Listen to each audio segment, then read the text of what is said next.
यार बिजनेस तो मशीन से शुरू करना है, लेकिन मशीन खरीदने के पैसे नहीं है तो परेशान नहीं होना।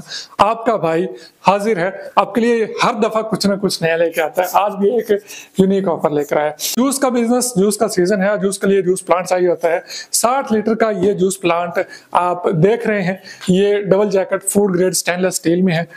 नया 1,40,000-1,50,000 रुपए का है, लेकिन ये 25 से 30 दिन सिर्फ इतना सा चला हुआ है। लेकिन रेट जो आपको मिलेगा वो अनबिलीवेबल होगा, इतना अमेजिंग रेट आपको मिलने जा रहा है। अगर आप इंटरेस्टेड हैं 60 लीटर वाला डबल जैकेट जूस प्लांट खरीदने में, जो कि सेकंड हैंड है, तो नंबर आपकी स्क्रीन पे आ रहा है, आप इस पे एक दफा जरूर रब्ता कीजिए। इंशाल्लाह आपको बहुत अच्छा रेट मिलेगा।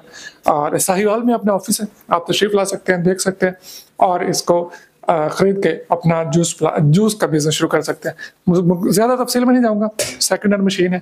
तो अगर आप फ्यूचर में भी चाहते हैं कि आपको सेकंड हैंड मशीन्स के हवाले से इंफॉर्मेशन मिलती रहे, तो इस पेज को फॉलो कर लीजिए, क्योंकि इस पे अब सेकंड हैंड मशीनों की भरमार होने वाली है।